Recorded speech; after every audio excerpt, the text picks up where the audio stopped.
你好，我是拉斯维加斯这边的律师邱律师。今天我们的访问的对象是这个内华达的检察官Aaron Ford 先生。好，谢谢您观赏。Hi, Mr. Ford. So I understand you're the Attorney General and you're running for re-election this time around. Is that correct? That's right. That's right. Great to see you, by the way, Larry. Thank you so very much much for setting this up. Thank you for being here. As a service to the community, we welcome this opportunity to talk to you and understand more about you on a personal level and also what the Attorney General's office does here in Nevada. Mm-hmm. Can you tell me a little bit about what the Attorney General's office does? But we represent the state and its agencies, the Department of Employment, Training, and Rehabilitation, for example. We represent the governor. We sue on behalf of the state. We sue pharmaceutical companies in the opioid epidemic, for example, and we also defend against lawsuits. But the bottom line is we're the people's lawyer in the state, and that's something that we take a lot of pride in. So who is your client, so to speak? We have 3 million clients. Every person who lives in the state is essentially a client of ours from the perspective that when we sue a company, for example, for abusing the relationship that they have with someone in our state, we are representing the people. But I also have clients like the governor, clients like administrative agencies as well. So we have several clients, but my main job is to represent the entire state of Nevada in anything that affects us. Can you tell us a little bit about this pharmaceutical case that you handled recently? Absolutely. I think you're talking about the opioid litigation. And in fact, one of the first things I did when I was elected over 3 years ago was to file a new lawsuit against 61 companies and individuals who we believe are the reason behind the opioid epidemic in this country and in our state particularly. And so we sued these individuals, and I am happy to say that in the 3 years that I've been in office, we've already brought in over $300 million to help abate the opioid epidemic and the opioid crisis that we have. That money is going to go toward helping our communities, those who've been afflicted by it, those who have loved ones afflicted by it, and the state's going to be able to utilize that money to help address this issue. So that $300 million goes back to the community in various services that will help the folks who are subject to opioid abuse or perhaps education toward that end, correct? That's right. So the legislature set up a new law that sets up a committee that will determine how the money is going to be spent. I won't make that determination. I will bring it home and I will give it to the state, and that is going to determine which organizations will receive money to help, whether it's rehabilitation services, whether it's mental health services, whether it's foster care services, or some other service. The state's going to determine how to spend the money. I see. What kind of other criminal acts do you prosecute against? Well, we have very limited jurisdiction in the criminal context. We have elder abuse, for example, is something that we can prosecute. Guardianship issues we can prosecute. We can prosecute things that relate to child exploitation. Cyber crimes we get to prosecute. We also prosecute any crime that a state worker commits in their capacity as a state worker. So let's say, for example, in one of our prisons, there is a crime that occurs. My office would have jurisdiction over that. What we don't have jurisdiction on over are the types of things that you probably see day to day: robbery, burglary, some of the local violent crimes will be things that my office wouldn't have the first right to handle. It would be something that the district attorney, for example, would handle. Would it be correct to assume it's more federally related or more government related? Those are the kind of criminal cases you prosecute? Well, not federal, but certainly state. Violation of state laws that fall within the areas that I've talked about: elder abuse, cyber crimes, child exploitation, and crimes that state workers commit on state grounds, for example. So things like fraud on elderly or scams against the community? Exactly. Or Medicaid fraud, maybe? Medicaid fraud is absolutely something that we look at. I see. How many employees do you supervise? I have 400 colleagues. Wow. Approximately, between 380 and 400. I think fully staffed we're at about 400 people. In the Attorney General's office? Yes. So that's a huge base of staff to oversee. That's right, and we have them in several offices. A little less than half of our employees are here in Las Vegas. A little less than half are in Carson City. I have some in Reno, and I have some out in Elko, Nevada, which is where one of our prisons is located. I see. What Not different? Elko, pardon me, Ely. Oh, I see. What different divisions do you have for the Attorney General's office? Oh, so many. So we have the Medicaid Fraud Control Unit, for example. We have a Criminal Prosecutions Division that deals with the issues I've already laid out. We have a division that oversees Health and Human Services. I have a Solicitor General's position in my office who handles all of my appeals, the appeals that we take in federal courts and in state courts. We have a Bureau of Consumer Protection, which is a very big component of our office. We have a division that oversees public meetings that helps people to comply with the open meetings law and things of that sort, and so many different departments. Wow, so it's a real honor to have you here. You must be a very busy man. We stay busy, absolutely. Yeah. But it's my pleasure to be here. Thank you. Is hate crime or those kind of issues something that falls within your jurisdiction? Well, hate crimes themselves, it depends again on where it's happening. If it happens in the state system, if one of my state employees is engaging in that in the Department of Corrections, it would be something that we could prosecute. Okay. But a lot of times, again, the district attorney would be the first entity to address it. But that doesn't mean that we don't try to speak up and work in these areas. And the prime example, Larry, I'm sure you're familiar with, is the anti-API hate issues that we saw occurring. And in fact, today, if I'm not mistaken, is the anniversary of the killing of those young API women in Atlanta. And one of the things that my office was able to do was to immediately respond by trying to convene a roundtable discussion where we brought in leaders from our local communities, but also from national communities. We brought Congresswoman Ming in, and this was all via video conference because we were still in COVID during the time, right? I had General William Tong, who was Attorney General in Connecticut. I had newly then Attorney General Rob Bonta from California. They all appeared on screen with me, and we talked through important issues on ways in which we can help address what we saw at that moment, which was anti-AAPI hate.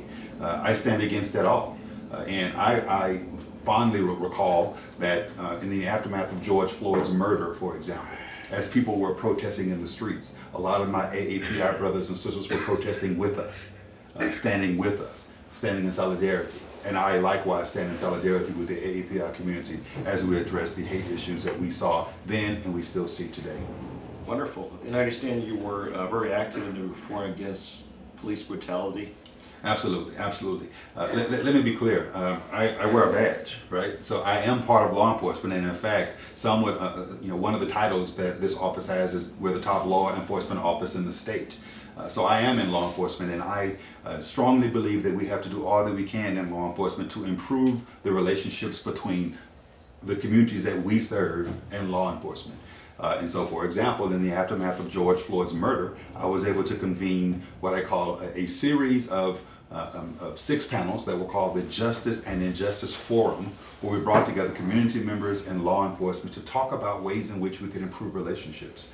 And we were able to get legislation passed unanimously, which is not something that happens these days. That means every Democrat, every Republican voted in favor of the 2 bills that I sponsored, and they were signed into law by the governor on the anniversary of the killing of George Floyd. And again, I'm very proud of that because I represent law enforcement, but I also represent a segment of the community that has had a tough interaction or relationship with law enforcement. No one's above the law. No one is above the law. Okay. So you're kind of a unique candidate as Attorney General's office. I understand you're the first African American AG. I am. I'm the first Black American to be elected to any statewide constitutional office in the history of our state. To be sure, we've had a Black Supreme Court justice, and I pay homage to Justice Michael Douglas, but I'm the first to be elected to a constitutional office like governor or lieutenant governor, attorney general, and it's an honor. Thank you.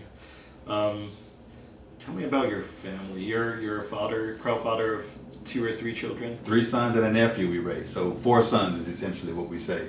And you hit the nail on the head. I'm a proud father. That's, I often get asked why I ran for office in the first place, and there are 4 reasons, and they go by the names of Avery, Alexander, Devin, and Deuce, my 3 sons and my nephew. Always wanting to ensure that they have the best opportunity in this state to thrive educationally, and economically and otherwise. And so they are my pride and joy. They keep me proud, and I am a proud father, to say the least. Yeah, Mr. Ford, before you were the Attorney General, you were in the private sector working as an attorney. Is that correct? I was. So I've been practicing law for 21 years now. And before I practiced law, I was a school teacher. So I have had a couple of professions, but I've also been in the state Senate, actually representing this district where I'm sitting right now was part of my Senate District 11.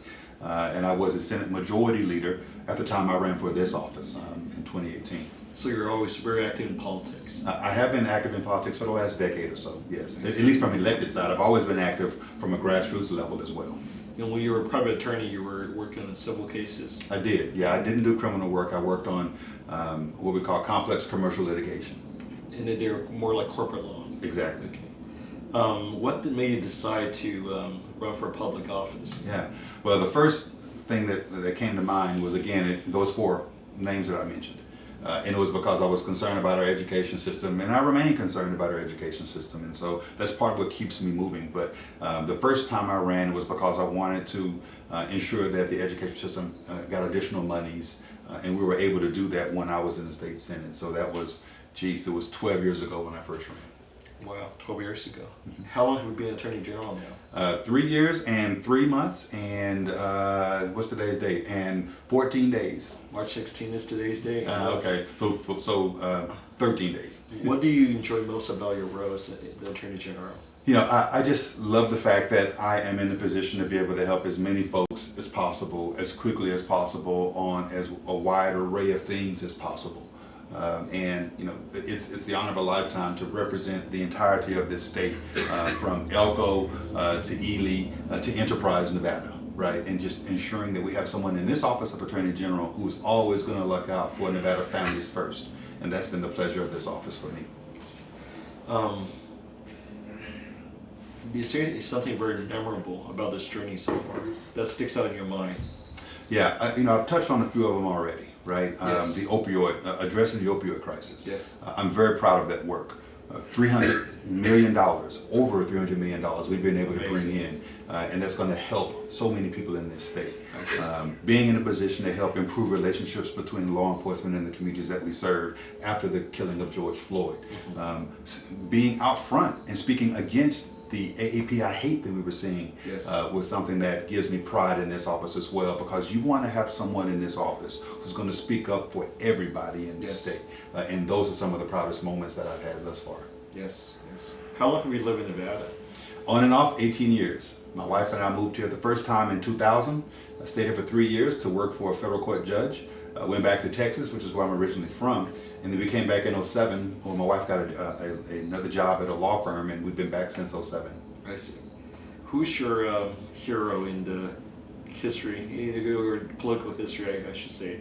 Oh, there's so many. I mean, obviously, the obvious one for me is Barack Obama. On my phone, I have a picture of him, me and my wife, right? I aspire to have the diplomacy that he had and the ability to work and to get things done. But before him, obviously, there were so many politicians, whether it was Ralphie Bunche on the ambassador side of things or others. But honestly, the individuals that I look up to the most are my own ancestors.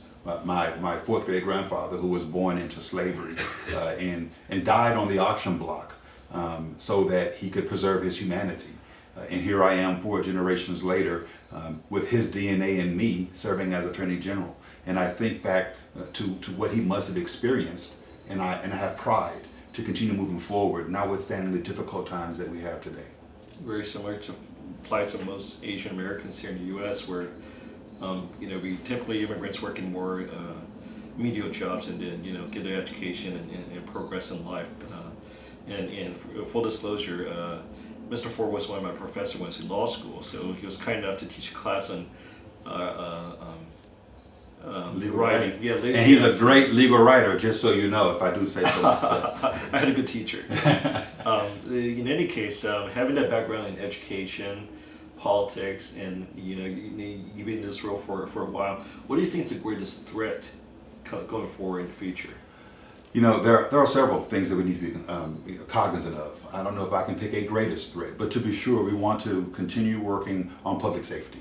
And public safety means ensuring that we address the violent crimes that we see on the rise, but that we also continue to work to reform a system so that it's fair and that people have belief and trust in it. So public safety is one of the issues. We continue to have a massive drug problem, and the opioid epidemic is a prime example where we are now seeing that it's not prescription opioids that are causing problems or the deaths, it's fentanyl, which is illicit drug use, where people are oftentimes putting fentanyl in other drugs and people are dying. And one pill can kill. So ensuring that we are addressing that as well. That's not something that I do on my own. We work with partners in law enforcement, both at the state level, local level, and at the federal level. Though that's another issue that we have to continue.